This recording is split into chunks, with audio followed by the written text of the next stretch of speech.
All right.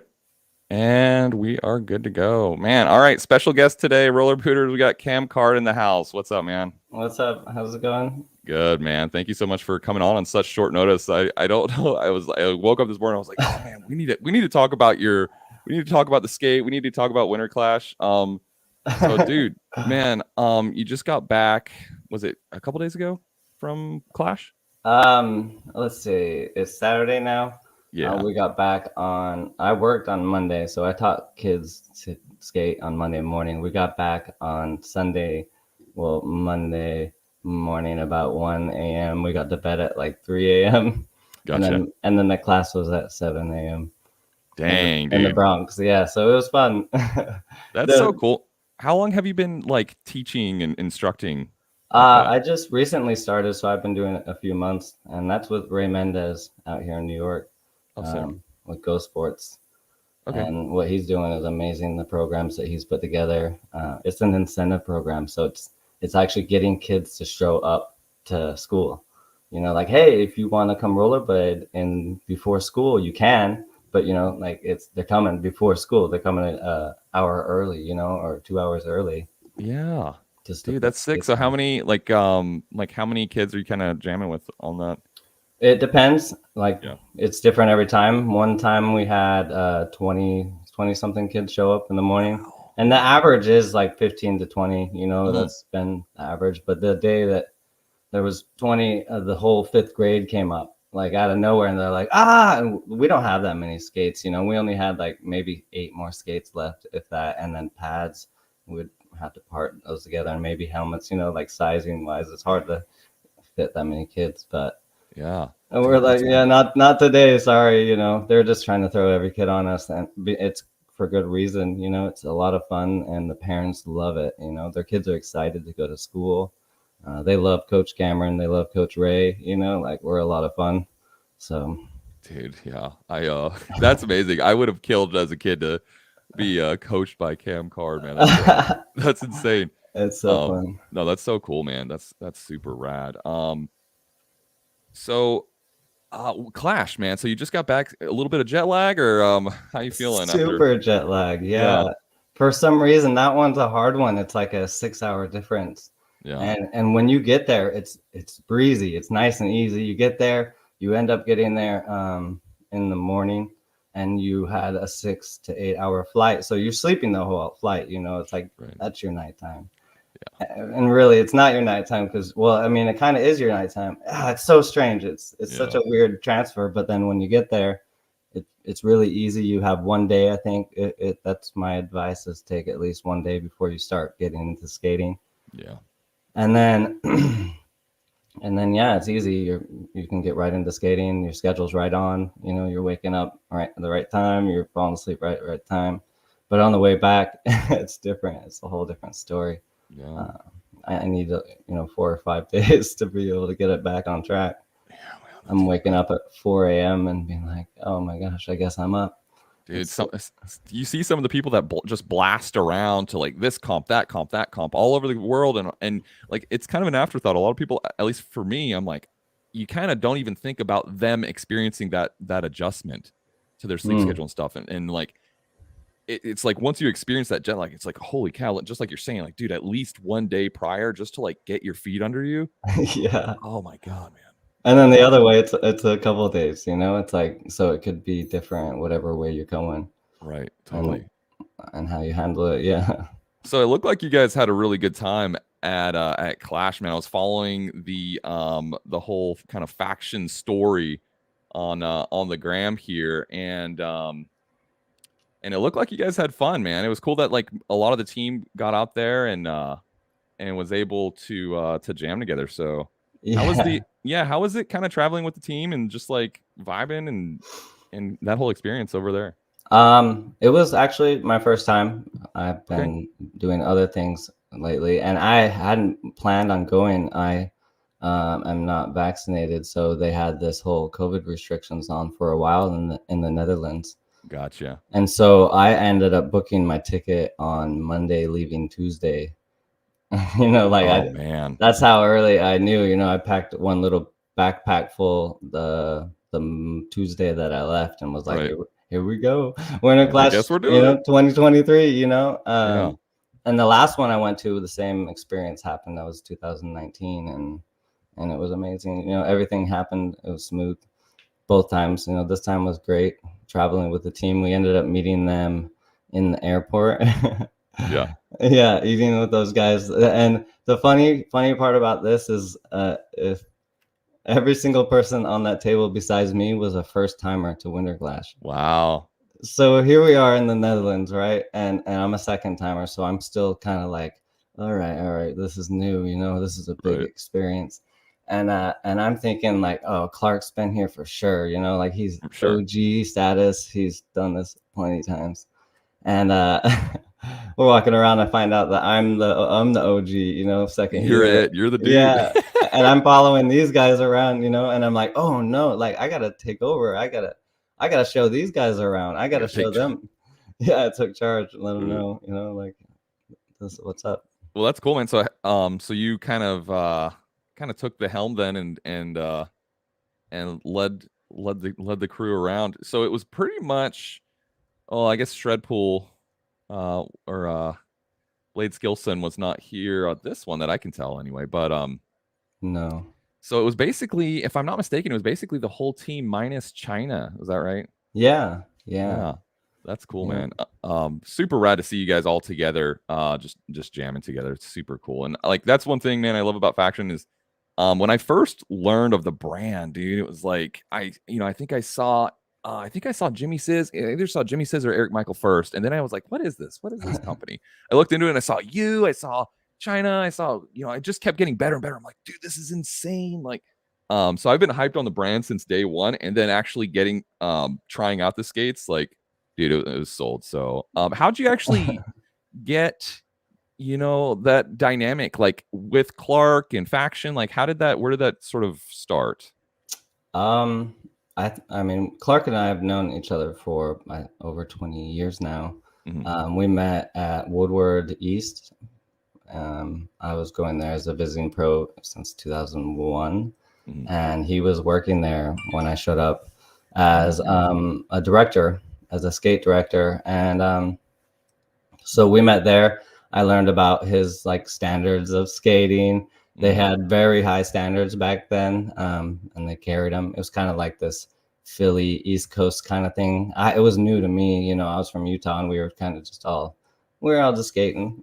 Sure. Didn't have any of these rules that these guys had. And then I learned about that, and I was like, oh wow, like these guys really have standards. And I was skating anti-rocker at the time. And like they're like, oh yeah, can you skate flat? Like, oh, like, are you one of those guys, a street skater kind of guy? Cheater, not like real stuff, but like just those ideals that we had back in the day. Nothing that we carry now, but sure. But yeah, I was able to like, I love flat. I used to skate it all the time, and I see the benefits of it. Even back then when I was skating anti-rocker, but like I also saw the benefits of anti-rocker and like what you could do skating anti-rocker, like these ledges. Oh my gosh, imagine how easy they would have been on anti-rocker, but we were skating flat there. But so that relationship started early, and then when Clark was starting Faction up about 2 years ago, talking about the ideas and stuff and like designing his master plan, he, my name was involved in that master plan, and he let me know, it was like, it wasn't like I was looking for it. I was actually looking for the opposite. I was trying to get out of attention. Kind of in a way, I've been going through these mental battles for a while now, and so it was kind of like, no, I want to back away. But he was like, no, man, we believe in you, and if you can do this negative acid, you're on the team. was that really a thing, negative acid? Yeah, it really was a thing.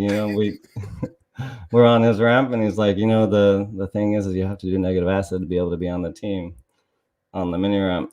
Do you stomp it first try? No, that is not a first try trick right there. But with his advice, I was able to accomplish the negative acid. Nice, dude. Not something that I can repeat on on cue, but Same. yeah, it's a hard one. Yes, it's so crazy because I do these whatever like little live streams on my P rail, and people always give me crazy tricks to do, and I always get really upset about it. And I just throw a fit, but I usually end up trying it and landing it. And so someone gave me negative acid the other day, and I suck at them. I just suck at negative acids altogether. But I actually did it on my little P rail, which cool P rail. But I don't know why No. some people like it's like a safety trick for some people. It blows my Yeah. mind. I just don't get it, dude. I don't know. Yeah, Clark, both ways. Oh, You know, like, oh my gosh. dude. The trick is what he talks about is the knee and where you place it and how you stick it inside your other knee. Right. It's kind of like a star grind. You know, the star grind it Yeah. requires you to stick that knee into the knee as well. Right. Right. Body. It's all about body placement, you know. And I think I have these knees that I have bow legs, Mhm. and I think bow legs are like things that don't work for negatives. Yeah, that's true. You're like fighting against your anatomy there. Yeah, exactly. I'm a star well, grind body. Yeah. Yeah. Okay. So, all right. I do want to kind of we'll circle back to Clash a little bit. I kind of want to dig in more on your experience at Clash, but then outside of that too, because I didn't even realize it, man. Like I basically went out to the Air Force. I went to the Air Force and like pressed pause on skating completely for 10 years.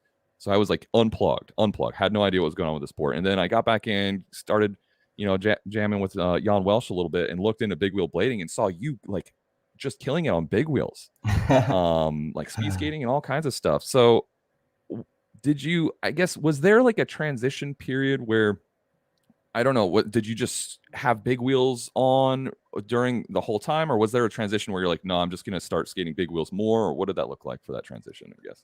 I committed like a whole over a year on just 80 millimeters on aggressive skates. Right. It was a Kaiser frame. It was just this random Kaiser frame my friend Jimmy Hake gave me, and I loved it. I was like, oh my God. I was having like internal struggles with my love for rollerblading at the time. You know, I was like, I don't agree with how this is going, and I don't like this. And, and it was like, I started turning it into like hate on others. It went external, and I was like, this is not healthy. This is not good. So yeah. I got that. I got those things. And I was like, oh my gosh, I'm just gonna skate these and see where that takes me. Mm-hmm. And I'm also gonna start saying yes to everything rollerblading. Anything like any kind of rollerblading. And when I started that, it led me like down this path like of speed skating. I went and did the A to A, which is 87 miles. I did it too. That's cool. Yeah. Yeah, that's dope. Right? Isn't it an experience? Oh, it was, dude. I said this on stream before, and I'm not, you know what? Like, I'm not afraid to say it. Like, at like mile 70, I lost like the OG 50-year-old little like crew I was with. They just like skated away from me up this hill like I was standing still, bro. And I don't know if it was like between me being so like, calorie deficient or whatever, but like I just had like an emotional breakdown that I couldn't even control. I was like, I don't know, like I was strange, dude, but it was like I'm so amped that I did it, because that is honestly what gave me the confidence to go into the Air Force and do the job that I did in the Air Force. So I'm like so grateful for the experience, but it was absolutely super highs and super lows on that one. So did you do it? You did it once, or? Yeah, I did the whole thing once. I did the shorter one again, like the shortest one, which is amazing. I would go back and compete for that. Like I want to like, that's fun. That's a lot of fun. What was that, like 30 miles? 36 or something. And oh my gosh, like it's a really fun 36 because it's like in the morning, it's sunrise. You're getting transported through the middle of the city, which is a big college city. Yep. And then you're bombing big hills through the woods after that. And it's just lying, bro. It's epic. And it's cool because like we're aggressive skaters and we're coming into this not so scared of these hills. Mm-hmm. And seeing these guys who are like pro at it. No, maybe not the pros, but like some of the people are like, in shape and have practice. They're terrified of these hills, and they're terrified of the cracks and the bumps and the things that we find fun, to skate sometimes. Right.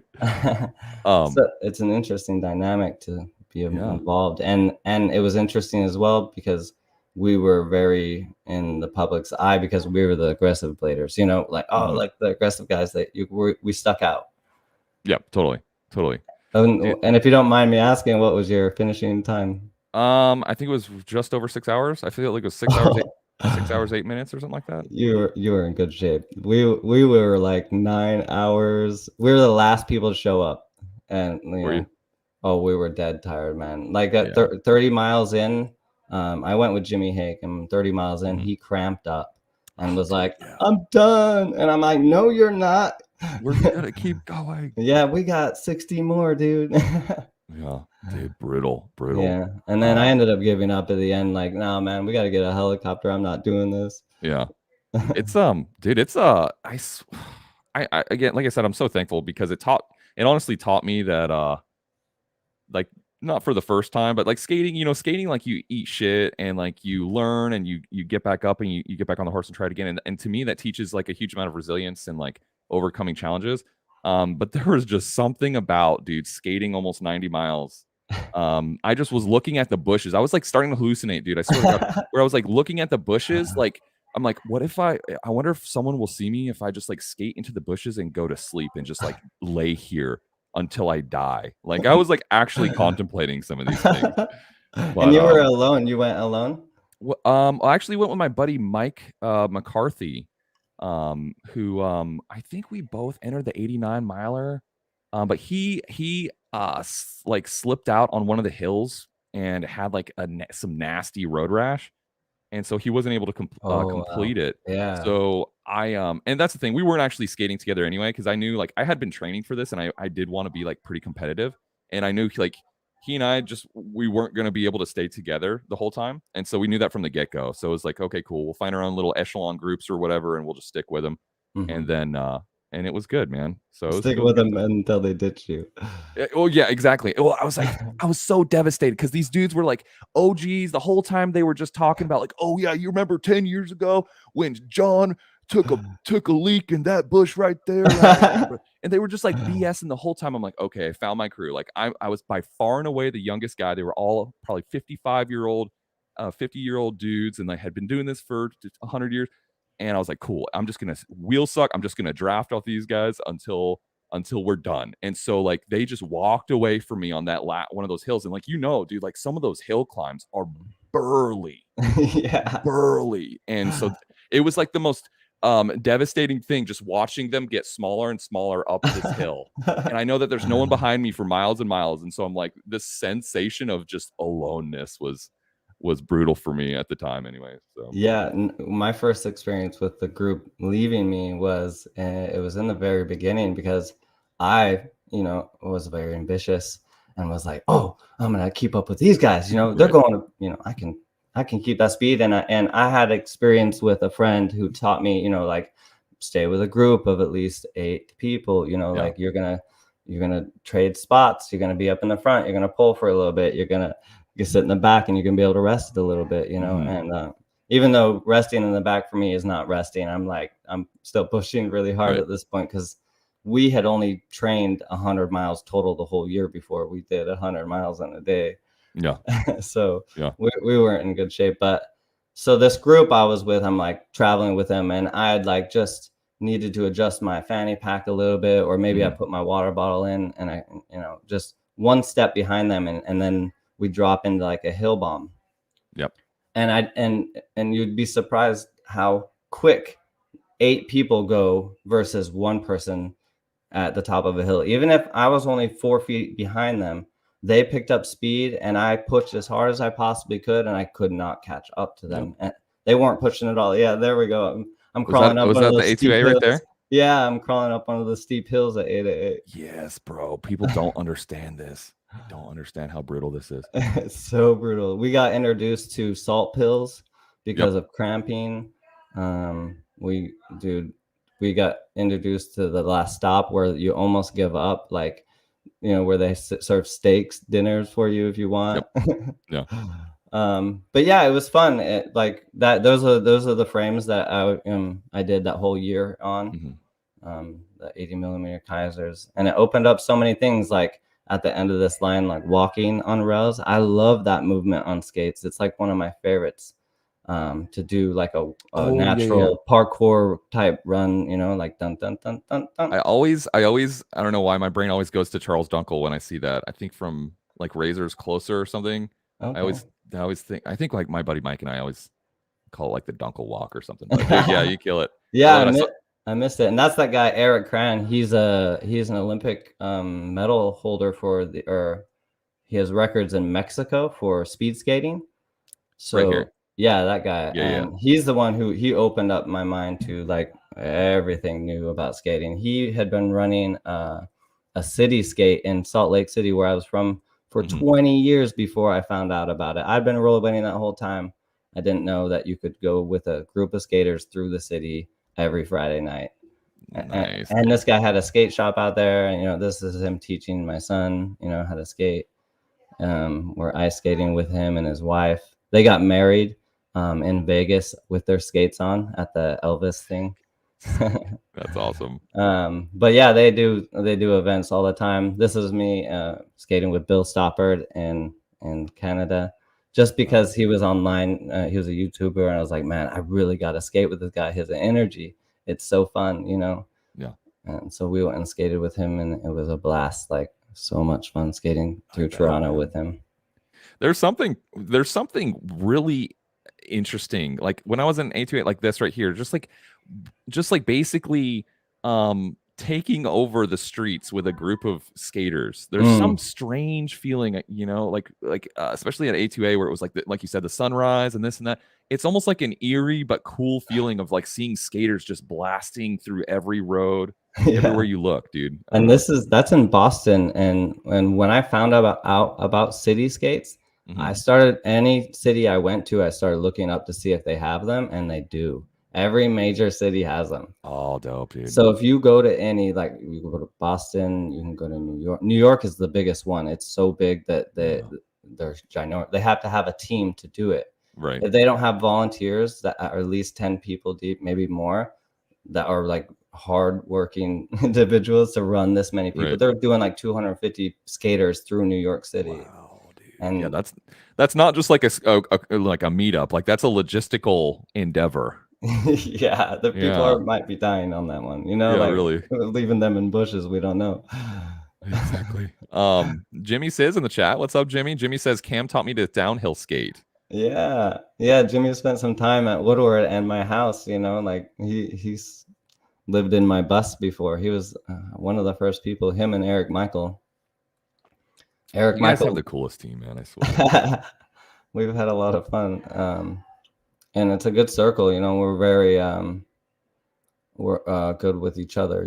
We understand each other's boundaries or things that we need in life or through skating. And so we're there to like support each other, and it's been great. That's fantastic. Yeah, man. I've always felt like, I feel like the word energy, it's like, I don't know, I've been saying it all the time, but like I could just tell like the team dynamic, you guys have just a good energy on the Faction team. I just love it, man. Lee's in the house. What's up, Lee? Yeah.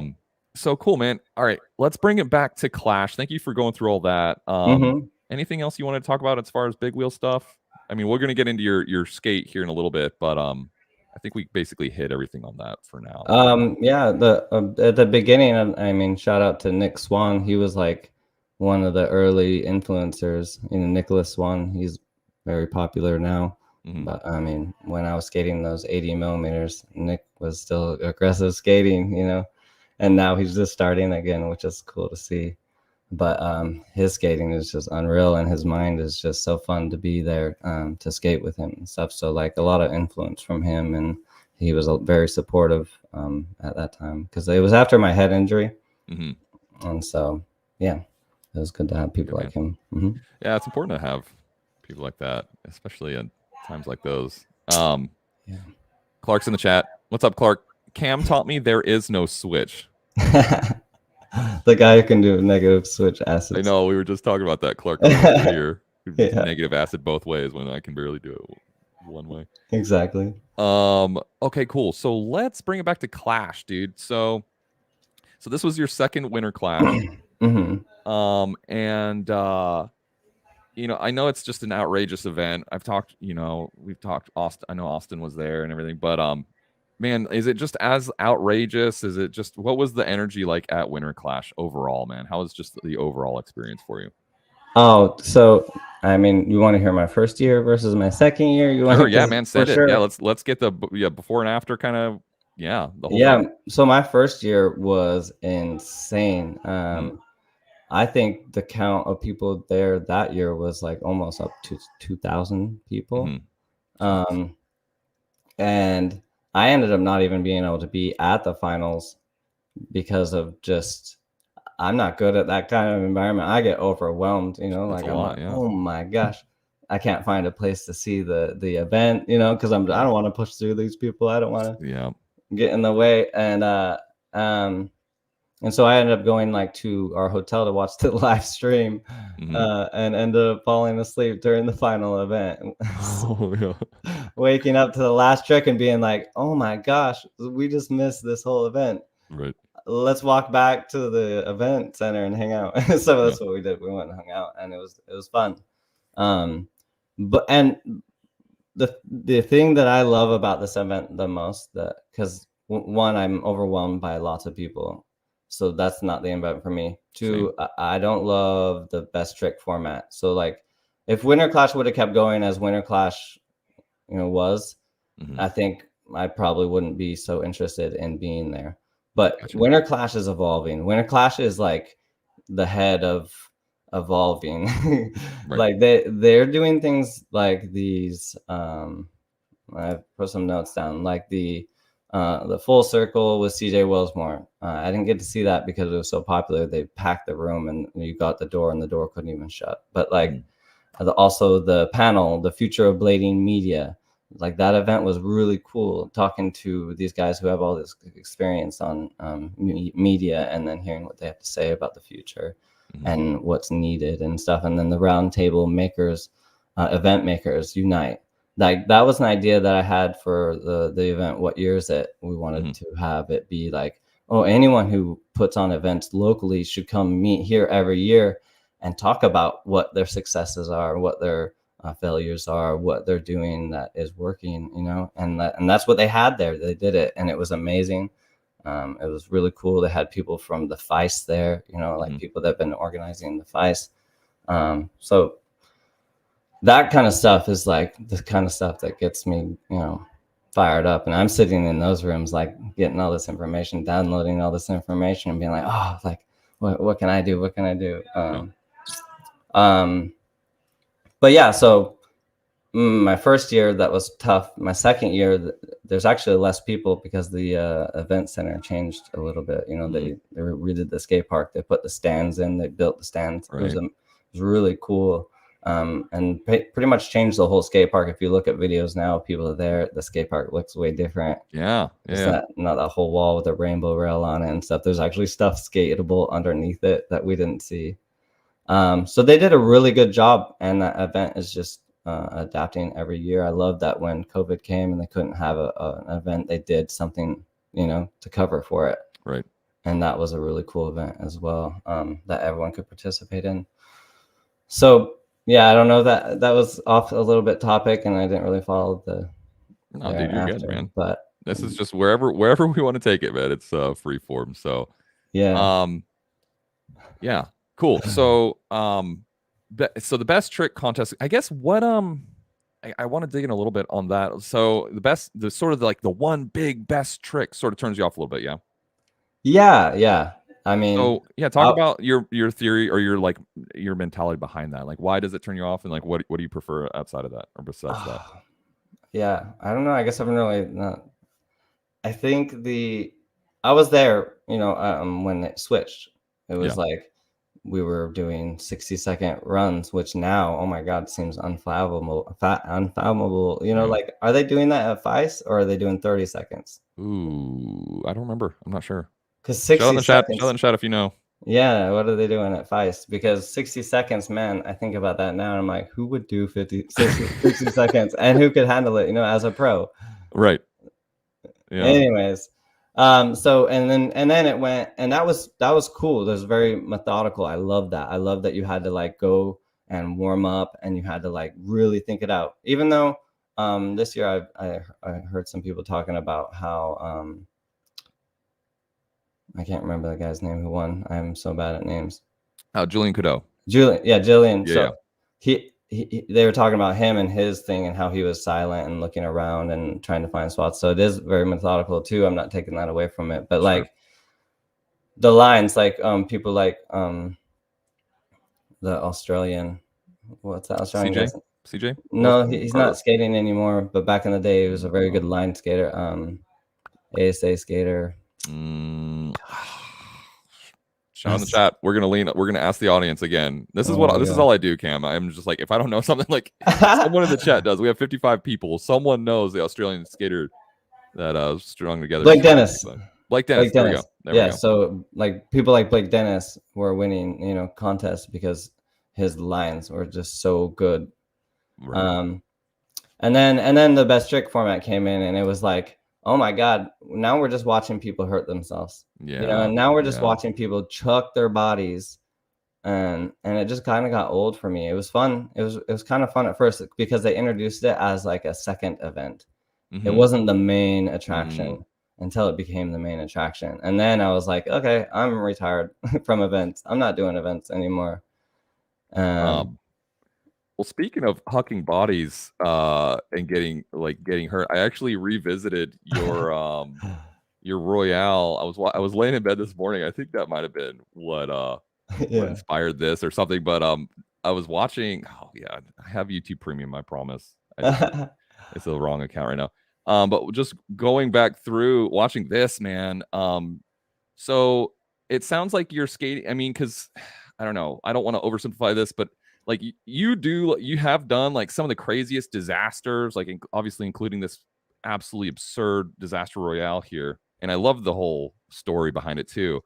So it sounds like, there's a mixture because you have a history of doing huge single hammers, but in a competition format, you'd prefer more creative and like consistent lines. Is that am I tracking? Yeah, I mean, to be honest with you, I was heavily influenced by my peers on the streets. Would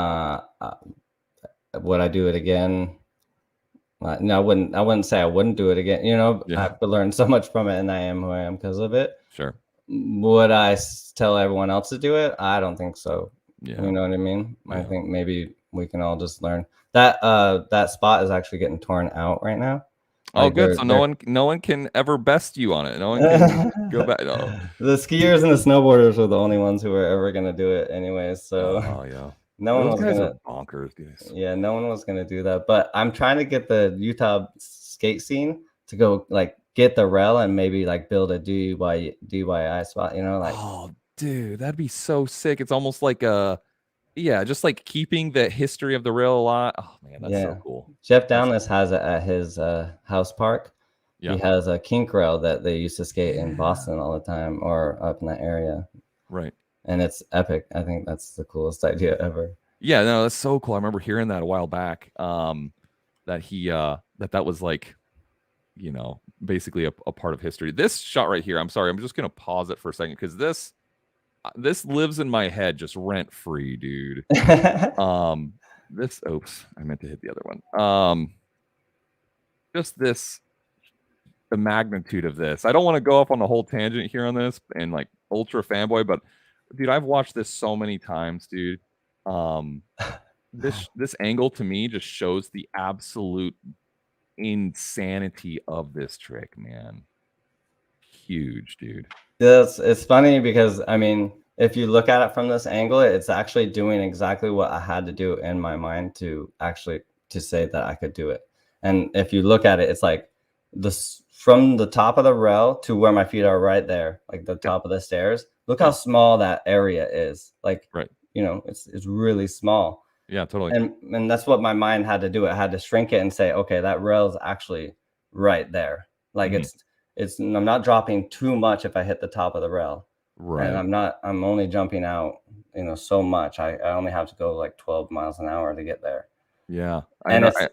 It's the easiest trick in the books. It's a back route. Well, not easiest trick in the books. Now Topsail is, but like. Your top soles. I've been preaching it from the rooftops, dude. Your top soles. I don't know. People can have their opinions, but in my opinion, I've said it for a long time. You have the best top soles in the game. Thank you. Yeah, man. I've actually had to adjust it. It's now my right side top sole. Like my left ankle is not strong enough, so I just had to do now right side. Yeah. Which is a whole nother story because my body positions, like we found a rail in the Netherlands that it's like a curve rail that drops. You know, those really cool ones like David Sizemore did. Well, there was the one that Sven did in his. That's the one. Yeah, that's the one I didn't know about. That's the exact rail that we found. Yep. Because I showed it to Stefan Alfano because he was looking for some cool street spots, and I was like, dude, you're a right side topsole, right? And he's like, oh yeah. I was like, oh, I got this perfect drop rail. And I showed him. He's like, oh, I'm gonna go look at that. And then he's like, oh, I showed Sven, and Sven already did it. Yep. I remember seeing that in his edit. Is the spiral rail in this edit? Do you know? Oh man, YouTube? You're asking the wrong guy.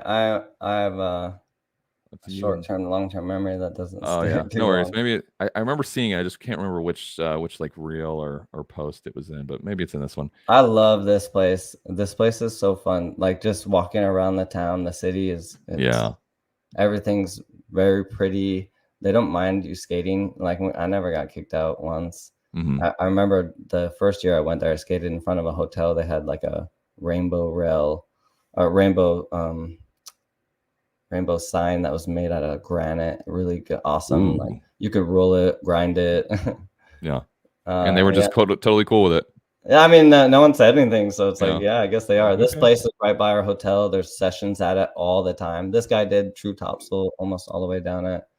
Is it angled at all, or is it just a straight flat? It's so weird. It's almost like coping because it's angled so much. Yeah. So like Eric Alec Top star grinded it like all the way down, like no problem.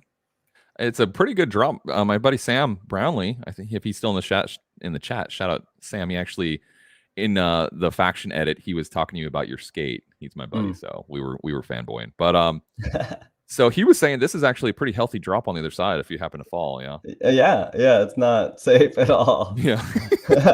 And then when you're done, you run into the stairs, you know? So like if you're gonna finish that ledge, you're hitting the stairs, the wall. Great. Yeah, you can skate the bottom part of it as well. I skated the like here. The outstairs, yeah. Okay.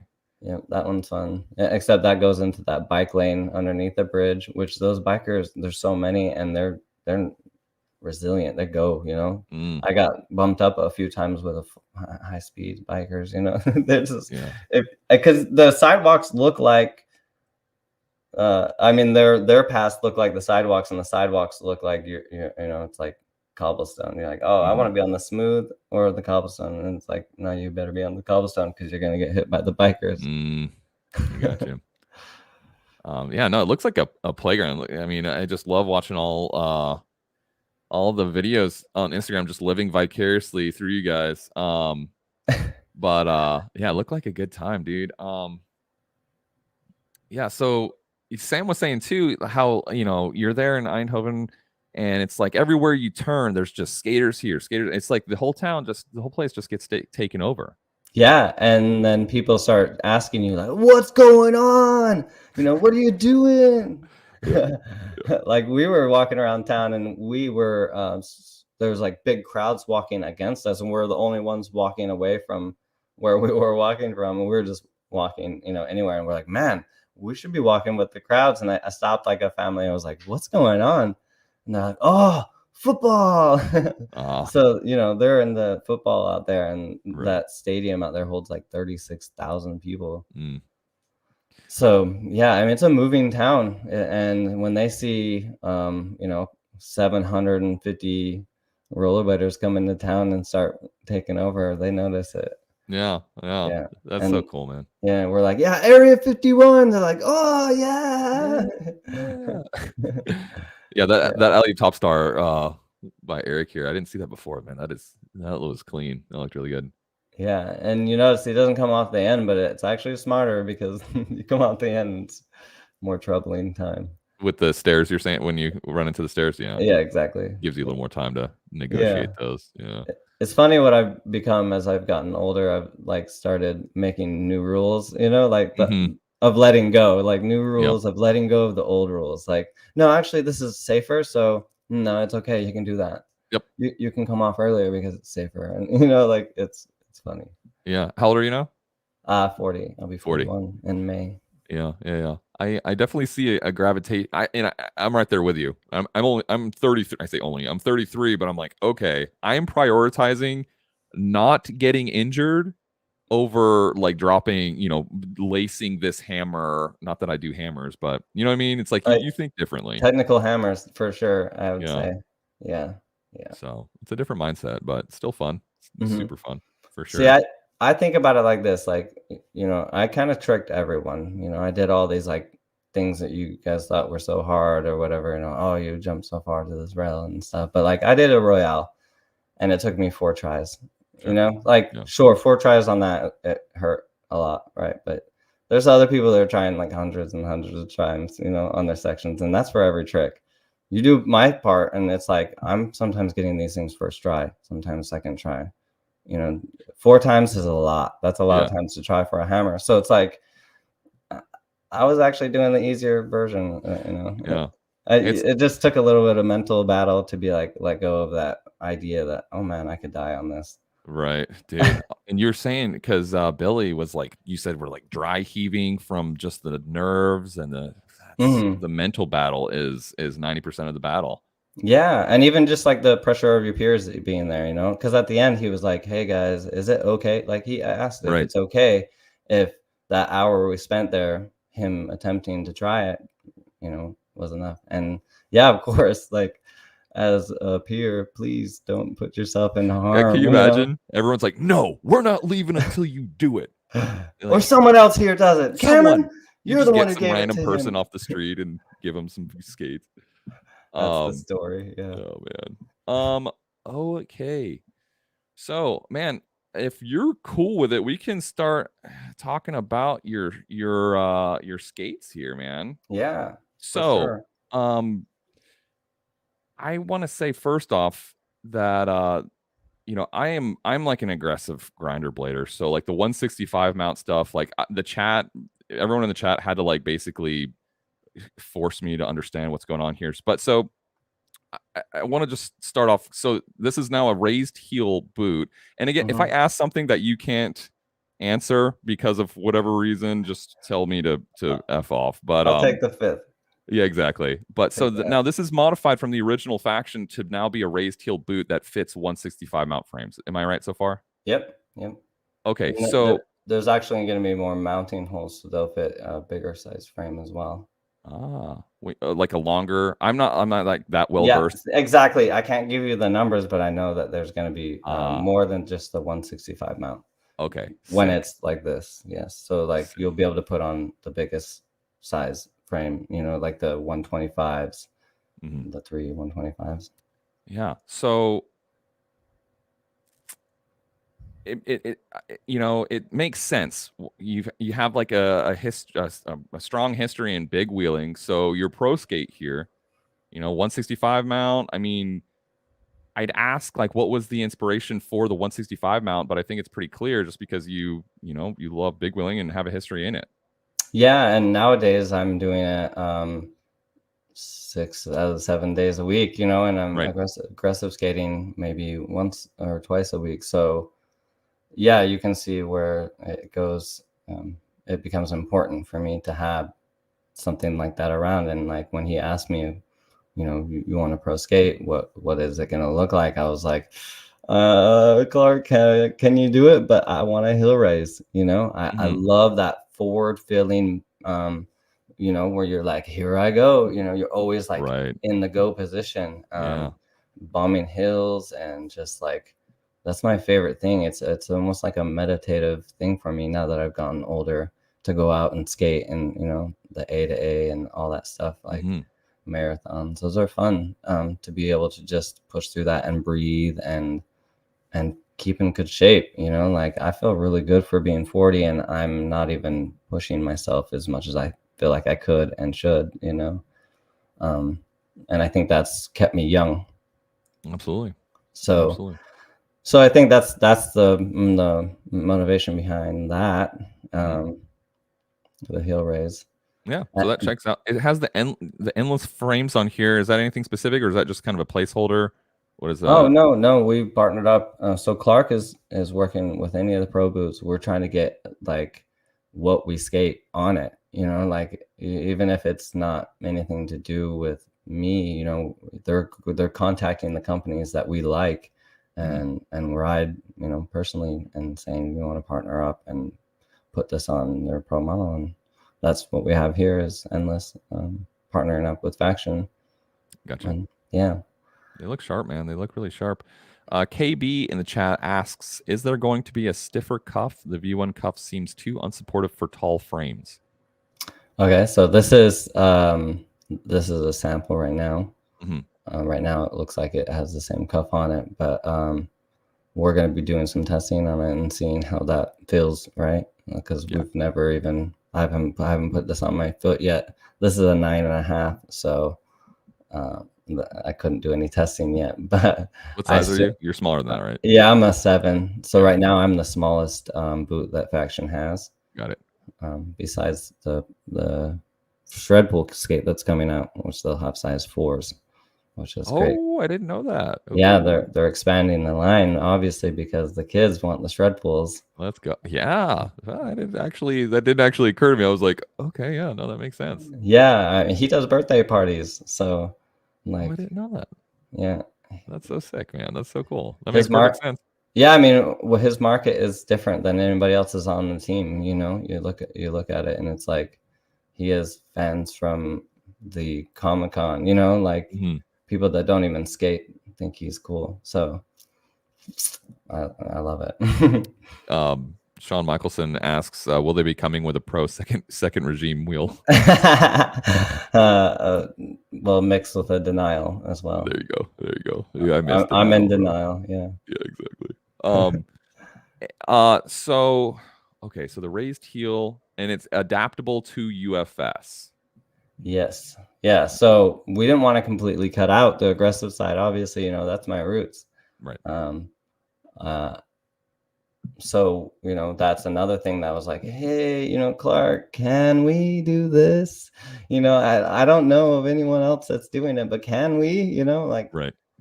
And he's kind of like a yes man kind of guy, you know, he's like, all right, let's see what we can do. Yeah.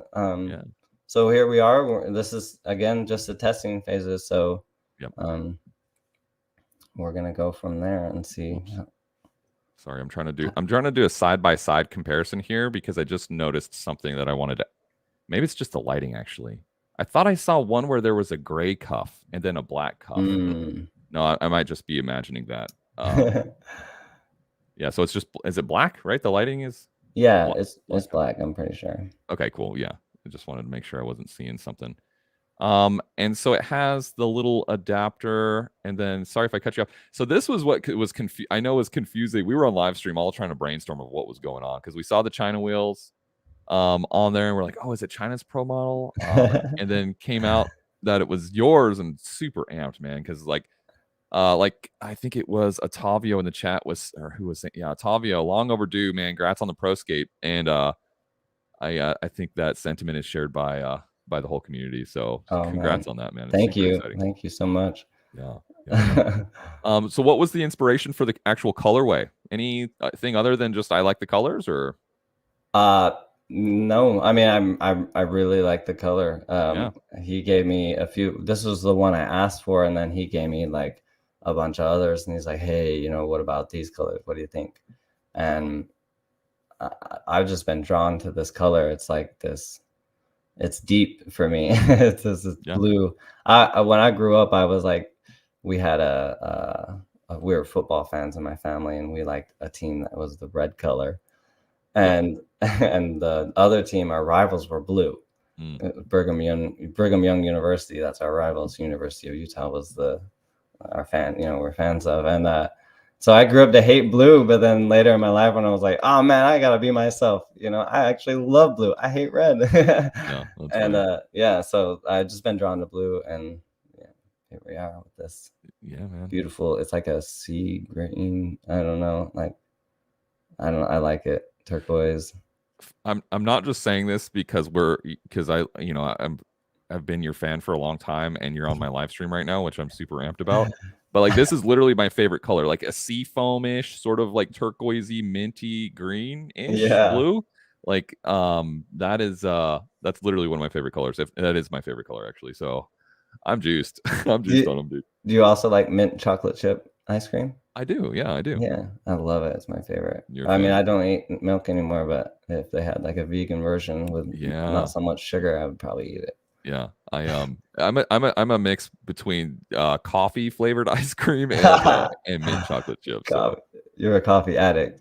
Yeah, I am, dude. It's bad. I need to really detox off the coffee one of these days for sure. It's gonna be rough, but yeah, it's tough. I see a lot of people with it, but I'm lucky. I never got caught up. Yeah, man. You're lucky. I'm lucky, really lucky. Okay, so should we expect to see any like material differences between sort of what we're looking at here? You mentioned the cuff is not necessarily finalized. And there's also going to be artwork. Okay, sick. You know, like there's going to be markings on there that aren't on here now. Right. So they're going to look different. Yeah, but similar. When I know. So when are they open for pre-order? When can I throw my money at these? Oh, you can just send it to my address right now. Just straight there. Yeah, I'll get a higher percent if you do it that way. All right, I'll just Venmo you. How about that? Yeah, and I'll buy them from Clark and send them your way. There we go. Arbitrage. Let's do it. Yeah, or I'll just send you my sample. What size are you? 7? 8? Yeah, exactly. I'm a 7. No, 10.5. Oh man, I'll figure it out. I'll like surgically shorten my feet or something. You can have the samples now. No, I'm kidding. So yeah, any idea? I mean, I know I don't want to pry too much, but any idea when we might be able to start seeing these up ish this year? Yeah, I'm sure. Yeah, I'm 100% 2023. Cool. That's what I can say. All right, we'll leave it there. Yeah. Man, so this is super exciting, man. Is it gonna come with the kind of the flare here, the little like fruit? I don't know if this is Fruit Tech or not, but the blue anodized cuff bolt type stuff. Oh, I don't know. What do you think? I think it's dope. I dig it. Dope. I like it because it's not overbearing. You know what I mean? Like the nice touches on the blue, but it's not too much blue. It kind of gives me vibes of the V1 where it has the nice little blue touches, but it's not like overbearing, like all over the place. Right. Yeah, that's kind of my vibe. I think it's me nice. too. Yeah, I'm not too much of a poppy color guy either. I'm I'm like a gray black guy, which isn't very healthy all the time. I'm trying to get out of that, which is what we're doing here. But also there's that 45 strap, and I think we're gonna be going with something different there as well. Something more buckly and secure. Okay. Yeah. Well, that's a good little tidbit there. And you skate on your daily drivers, you skate Intuitions, is that right? Yeah, I do. Yeah.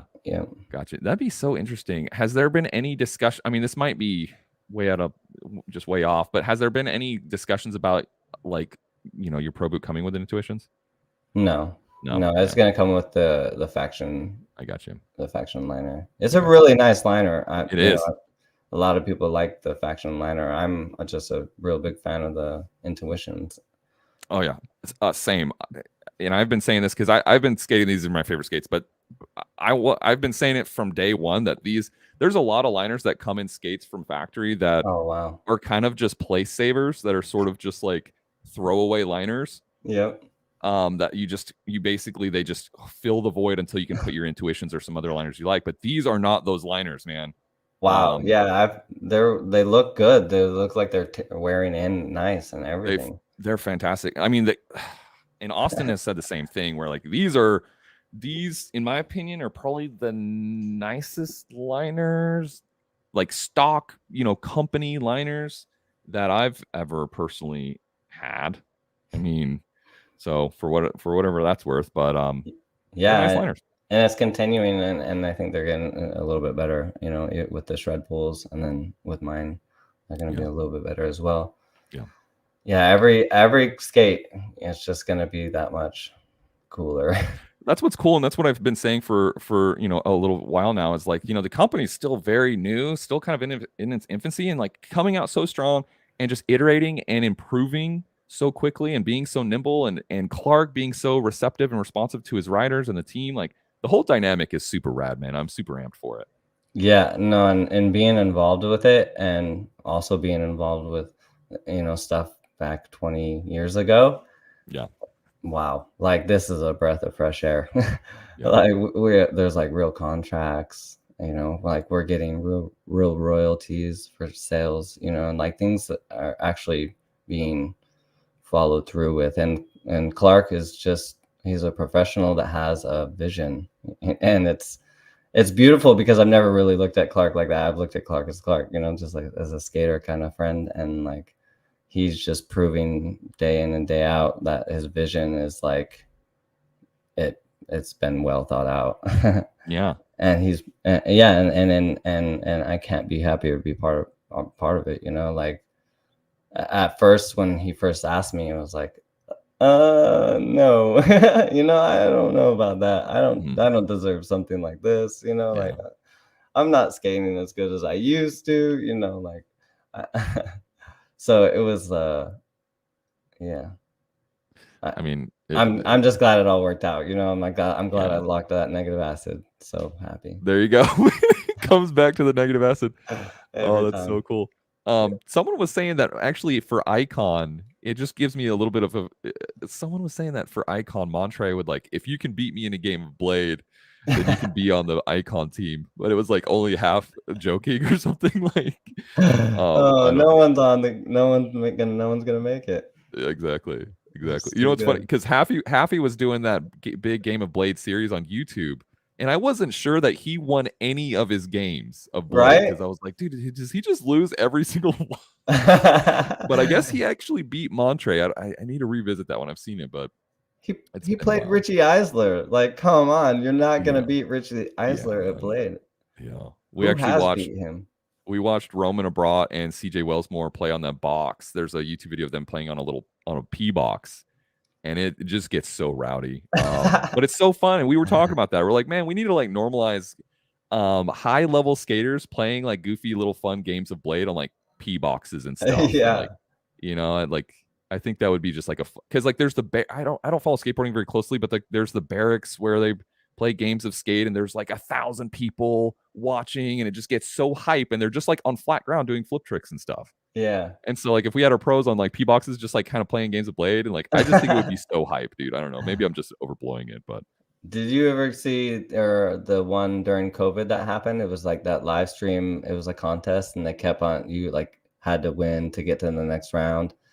And then the finals, but it was live. It was like live stream. Yeah, it was just each person had their phone up on their P rail, and then it was like a battle. And the end, there was two events. They finished two events, and the finals were insane. Like the guys were so good, and the tricks that they were throwing, it was like wow. It's like what you're talking about. It was really cool. Yeah, that's so cool, man. And it was so cool to see like the community sort of be flexible and adapt. I mean, everyone had to adapt and be flexible around the whole. Oh, are you seeing Clark's comment? Yeah.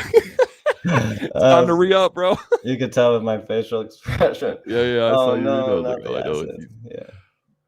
No, it's just cool to see the community adapt and still be able to bring people together in one way or another to skate and to jam and have some competition. So yeah, I think that's what is so exciting about this right now is our community is so strong. It's like we're doing things, like the Winter Clash, and we're adapting for each other. It's neat, it's great. It's great to be a part of it still, like absolutely. That's why I'm still here. Dude, totally. And you're over in New York just doing God's work, man. Like training kids, training the next generation of kids to come up and pass the torch, take the torch, man. So yeah, I mean, I'm not the only one, but for sure it's a blast. It's like the dream job is to just continue on what I love doing, like, and what better way to do that than teach the younger generation. And like they're coming up to me and they're like, Coach Cameron, I love skating, like sincerely telling me that they love this. Right. it's changing their lives. Like Right. D- it's I yeah. can't imagine that has to be so rewarding to be someone like you that skated at such a high level for so long, and to bring it kind of full circle to where like now you're like I found some of the most rewarding times in my life are like teaching people things and like seeing the light bulbs come on and seeing the passion grow, and like that is almost more rewarding than any trick or anything I've ever done personally. Oh yeah. Yeah, I mean I hang out around the crews I skate around are people who are learning. That's the best environment to be around, is like when people accomplish something, and to like, yeah, just celebrate that with them. Oh God, that's what's driving me so much right now, you know, Yeah, like totally, yeah. totally. And that's so Yeah. cool, man. That's so Yeah. rad. And then Um, Austin mentioned something about the frames being on the boot, and yeah, the endless are coming on the boot. okay, got it. Yeah. Got it. And then what can we expect for so the endless frames will be on the boot. Are we going to be able to order two different versions, or what is that going to kind of look like? Can you share that with us or no? Or is it going to Yeah. come? Is it going to come like a big wheel version? Like, hey, I want the big wheel version, or hey, I Yeah. want Yeah. I'm the pretty sure it's gonna come big wheel version okay, with a sole plate. okay, with the adapter or whatever. Yep. Yeah. Ready to Gotcha. go aggressive. Okay. Yeah. Which is Um, nice, you know, like there's the like Jimmy says is like, dude, this is gonna be sick because now I'm gonna have a legit skate, you know, because I've been wanting this. I have aggressive boots, but man, now I'm gonna have my cruise skate, you know, like yeah. he's an experienced skater, but like now he's gonna have the skate that he doesn't have.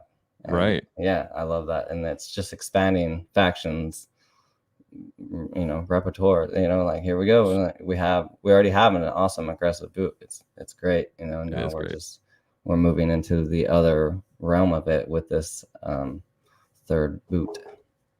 I just got in. By the way, the 80 mils are just made for fun. I skated 80s for the first time on the factions on the Compass frames.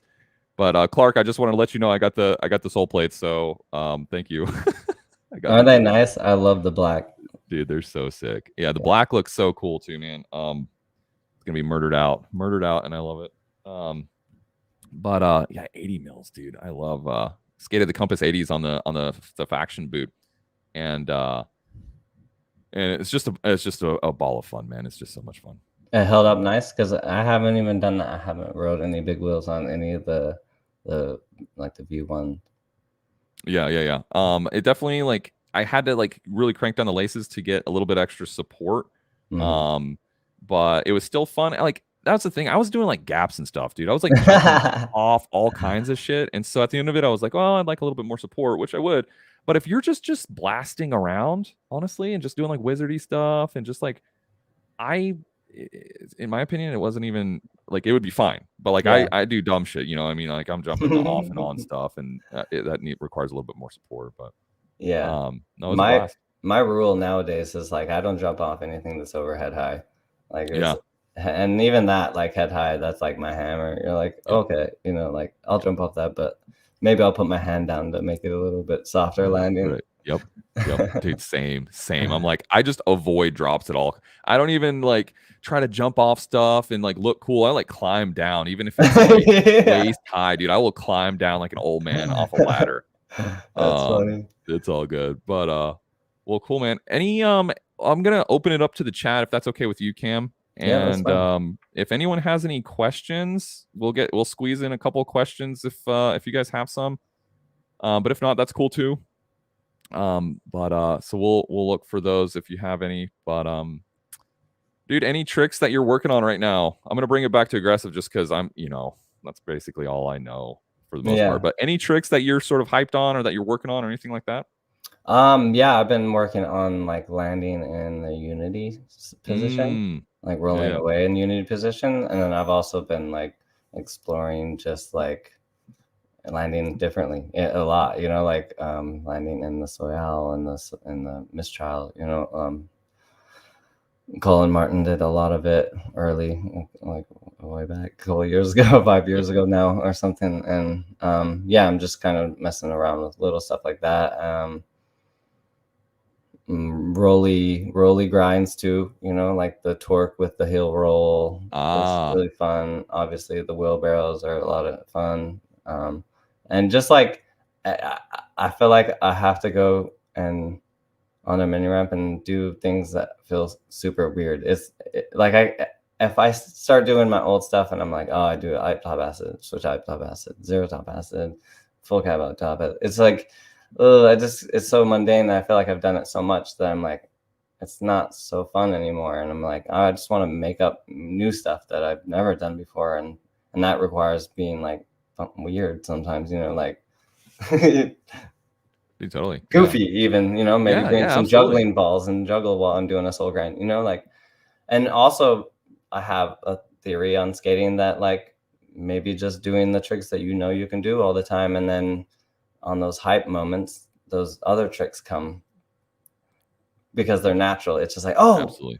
Like you're hyped. You see someone doing a top star grind, and you're like, oh my gosh, it's so fun. You do it too, and you're like, whoa, I haven't done that forever, but I just did it first try. Like it's because you're working on these basics, and you have them down so well that getting to that top star grind is easy. And you know, that's for me. It's like I did these rolling on the streets a lot, and I wasn't aggressive skating a lot. But then when I went to aggressive skating, I could still do everything because I have my basics.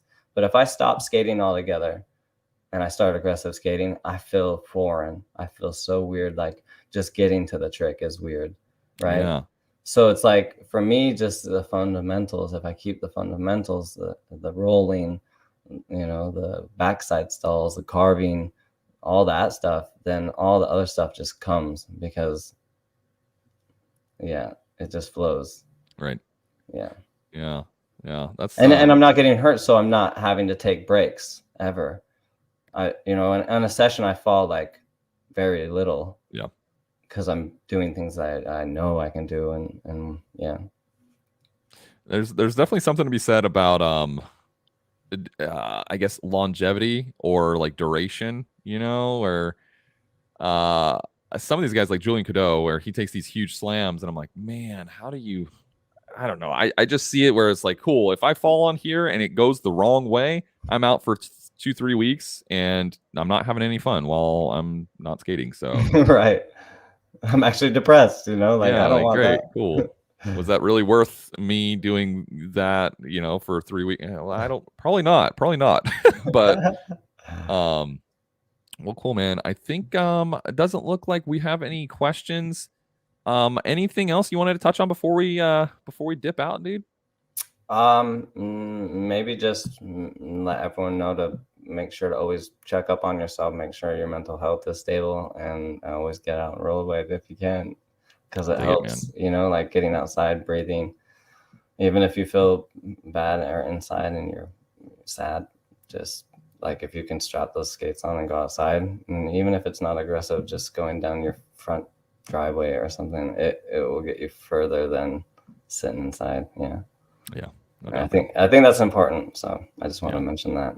I agree, man. Get out and skate. It's good for the soul. Yeah, that's why there's all these like challenges that everyone's creating. It's because like they have experience with being sad.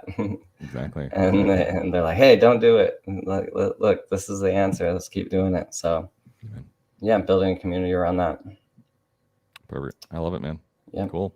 Well, I linked to your link tree and everything down in the description below, so go check out Cam. Go check out all this stuff, and go to check out Faction. So dude, Cam, thanks for jumping on such short notice, dude. It was a pleasure. Yeah, thank you, Ben.